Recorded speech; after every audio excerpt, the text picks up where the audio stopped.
কে ছেড়ে গেল, কে ইগনোর করলো, অথবা কে পেছন থেকে বদনাম করলো, এসব নিয়ে ভাবার সময় না এখন একদম নেই আমার। তবে যে মানুষটা আমার বিপদের দিনে পাশে ছিল, আমার খারাপ সময়ে সর্বোত্তম সঙ্গী ছিল, তাকে না সারা জীবনের জন্য গুরুত্বপূর্ণ ব্যক্তি হিসাবে মনে রেখে দিয়েছি। যাই হোক, আসসালামু আলাইকুম এভরিওয়ান, কেমন আছেন, কি অবস্থা? আশা করছি মহান আল্লাহ তাআলার রহমতে সবাই অনেক ভালো আছেন, সুস্থ আছেন।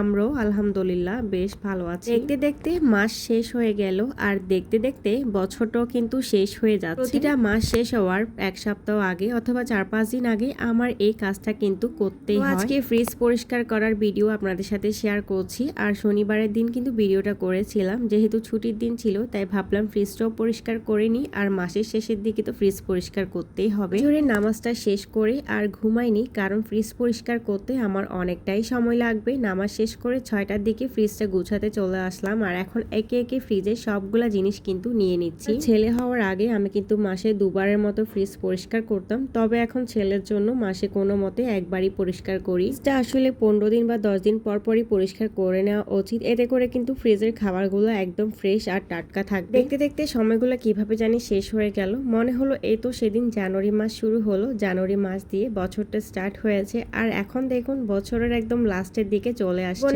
সব থেকে সুন্দর মুহূর্তগুলো কিন্তু খুব তাড়াতাড়ি শেষ হয়ে যাচ্ছে। দিকে কথা বলতে বলতে ফ্রিজ থেকে সবগুলা জিনিসপত্র নামিয়ে ফেলেছি। আমি প্রথমে নর্মালটাই পরিষ্কার করতেছি। আমরা আমাদের বর্তমান সময়গুলোকে নিয়ে অনেক বেশি আফসোস করি, ভাবি আমরা কত কষ্টে আছি, কত দুঃখে আছি, কিন্তু দেখবেন বর্তমান সময়ের এই স্মৃতিগুলো না কয়েকটা বছর পরে অনেক বেশি মধুর লাগবে, অনেক বেশি আনন্দের মনে হবে। বর্তমানটাকে এনজয় না করে সব সময় ভবিষ্যতের জন্য অনেক বেশি চিন্তা করি। অবশ্যই ভবিষ্যতের জন্য চিন্তা করা উচিত, তবে আমার মনে হয় সবকিছুর জন্য মহান আল্লাহর উপর নির্ভরশীল হওয়া উচিত, কারণ আল্লাহ উত্তম পরিকল্পনাকারী। উনি না সবকিছু আগে থেকে ফিক্সড করে রেখেছেন আমাদের জন্য। এখন হা হুতাশ করে সময় নষ্ট না করে নিজের লাইফটাকে এনজয় করা উচিত। থেকে অনেক অনেক বছর আগে যখন স্কুলে পড়তাম, তখন স্কুল লাইফটা অনেক বেশি পেইনফুল মনে হতো। যখন প্রাইমারি স্কুলে পড়তাম তখন ভাবতাম কখন হাই স্কুলে যাব, কখন হাই স্কুলে যাব। প্রাইমারি স্কুল একদম ভালো লাগতো না, হাই স্কুলে যাওয়ার সাথে সাথে হাই স্কুলটাও পেইনফুল মনে হতো। হাই স্কুলে পড়তাম যখন, তখন মনে হতো কখন কলেজে উঠবো, একটা স্বাধীন জীবন যাপন করব।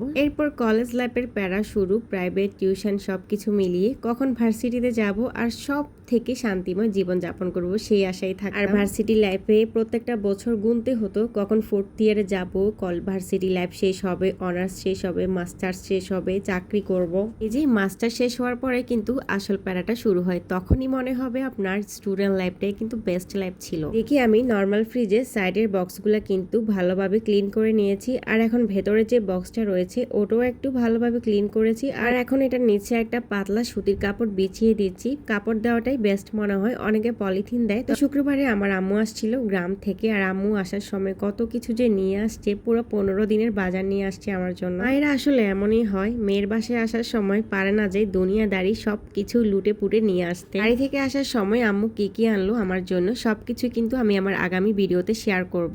একটা ছেলে বা মেয়ে যখন চাকরির জন্য অনেক অনেক চেষ্টা করে ব্যর্থ হয়, তখন না সে তার লাইফের আসল মানেটা বুঝতে পারে। আর চাকরি পাওয়ার পরে আপনি যখন বিয়ে শাদী করবেন, তখন তো লাইফ আরো বেশি প্যারার হয়ে যাবে। যে এখন আমাদের অবস্থা, এখন আমাদের কাছে মনে হয়, আমার কাছে মনে হয় কি জানেন, আমার স্টুডেন্ট লাইফটা কত সুন্দর ছিল। আই থিঙ্ক সবারই এমনটাই মনে হয়। ফিরে যেতে পারতাম সেই স্টুডেন্ট লাইফে, সেই ছোটবেলার স্মৃতিতে যদি ফিরে যেতে পারতাম সেই শৈশবে, তাহলে কতই না ভালো হতো।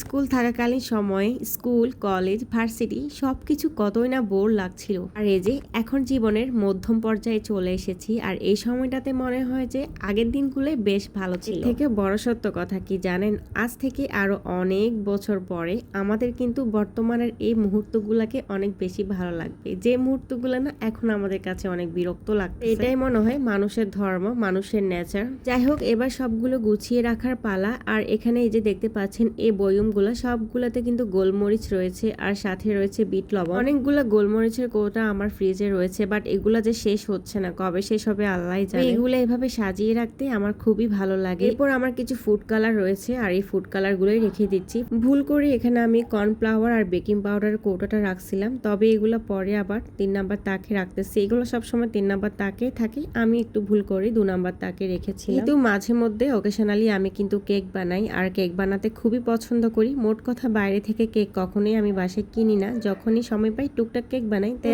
আমার কাছে কেকের সব ধরনের সরঞ্জাম কিন্তু রয়েছে। দেখতে পাচ্ছেন কাঠের বক্স, এটাতে কিন্তু সাবান রয়েছে, আর এই সাবানটা হচ্ছে কাশ্মীরি বিউটি বাই জিনাতের সাবানটা থেকে আমি গত 1 বছর ধরে সাবান এবং ওদের যে একটা ক্রিম রয়েছে ওটা ব্যবহার করছিলাম। তবে রিসেন্টলি ওদের যে ক্যাপ থেকে ওদের অভিযান চালিয়ে ওদের যে সাবানের মধ্যে ক্ষতিকর উপাদান পাওয়া গেছে, এরপর থেকে আমি আর ওদের সাবানটা ব্যবহার করছি না। আসলে প্রতিটা প্রোডাক্টই বর্তমানে ভেজাল, প্রতিটা খাবারে যেমন ভেজাল, প্রতিটি স্কিন কেয়ার প্রোডাক্টের মধ্যেও কিন্তু ভেজাল। আপনি একদম অথেন্টিক কোনো প্রোডাক্ট কিন্তু বাজারে খুঁজে পাবেন না। মানুষকে ঠকিয়ে আসলে মানুষ কয়দিন ব্যবসা করতে পারে, কয়দিন চলতে পারে, আল্লাহ তো উপরে সবই দেখছে। মানুষকে আপনি ঠকাচ্ছেন, আমরা মানুষটা বুঝতে পারতেছি না, কিন্তু উপরে যিনি বসে আছেন উনি তো সবই দেখতেছে। ঠিকই উনি ওনার বিচারটা করে নিবে সময় করে। যাই হোক, সেকেন্ড তাকটা গুছিয়ে আমি থার্ড তাকে কিন্তু চলে আসছি, আর এখানে একটা আমি কেওড়া জল রাখছি। তো ভিডিও এ পর্যন্ত কারা কারা আছেন অবশ্যই কমেন্টস করে জানাবেন। ভিডিওটি যদি দেখতে দেখতে লাইক দিতে ভুলে যান তাহলে প্লিজ এখনই একটা লাইক দিয়ে দেন। আপনাদের ছোট্ট একটা লাইক না আমার ভিডিওতে শেয়ারের কাজটা করে নেবে। আর যদি ভিডিওর কোনো অংশ বিন্দু মাত্র ভালো লেগে থাকে তাহলে প্লিজ চ্যানেলটা সাবস্ক্রাইব করে চ্যানেলের পাশে থেকে যেতে পারেন আজীবনের জন্য। আমি কিন্তু আমার চ্যানেলে আমার ডেইলি লাইফটাই শেয়ার করি। যাই হোক, এবারে একদম উপরের তাকটা গুছিয়ে নিচ্ছি, আর উপরের তাকে আমি ডিম রাখি। যাই হোক, এক এক করে আমি সবগুলো ডিম কিন্তু এভাবে রেখে দিচ্ছি। শুধু ফার্মের ডিমগুলো এখানে রাখা হয়, অন্য যে হাঁসের ডিম অথবা দেশি মুরগির যে ডিমগুলো আছে ওগুলো আমি ভেতরে রাখি। দেখতে দেখতে কিন্তু সাইডের তাকগুলো আমি একদম গুছিয়ে নিয়েছি, আর ভেতরের পোর্শনের উপরের তাকে কিন্তু আমি কিছু আচার রাখি। আমার বাসায় কিন্তু আচারে ভরপুর। আমার আম্মু, আমার শাশুড়ি অনেক বেশি আচার বানায়। আমি আচার খেতে পছন্দ করি দেখে আমার শাশুড়ি আর আম্মু আমাকে সবসময় অনেক বেশি বেশি আচার পাঠায় দেয়। আর আমসত্ব ছাড়া অন্য যাবতীয় সবগুলো আচারই কিন্তু আমি আমার নর্মাল ফ্রিজে এভাবে সংরক্ষণ করি।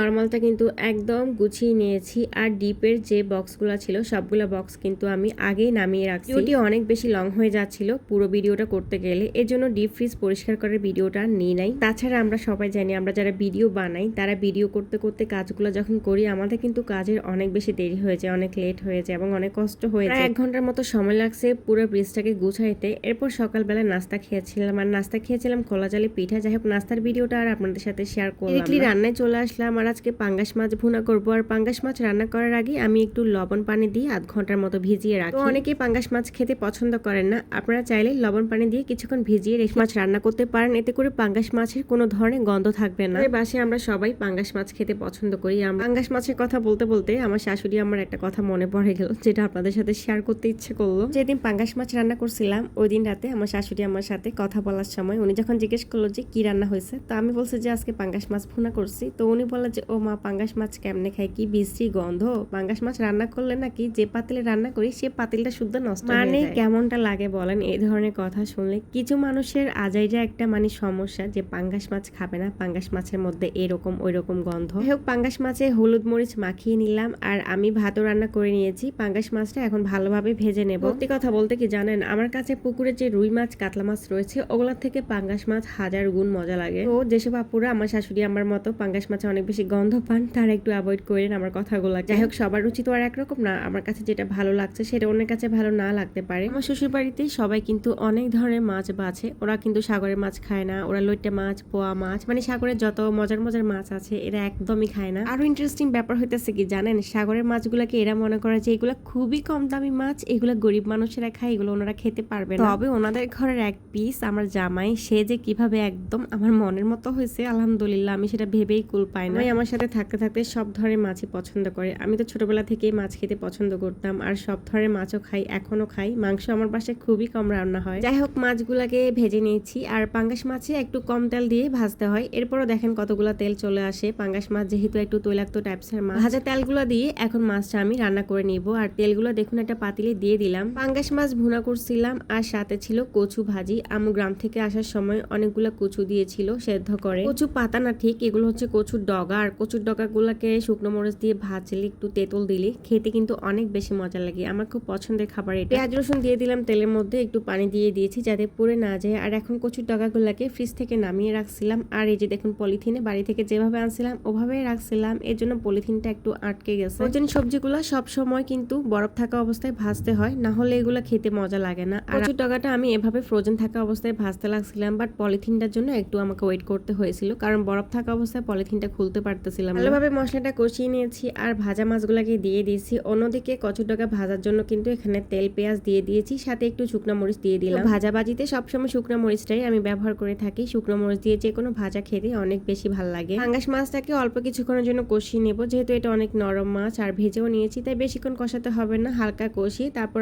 ঝোলের জন্য পর্যাপ্ত পানি দিয়ে দেবো আর ঢাকনা দিয়ে নামিয়ে নেব। তো এইটুকুই ছিল আমার আজকের ভিডিওটা।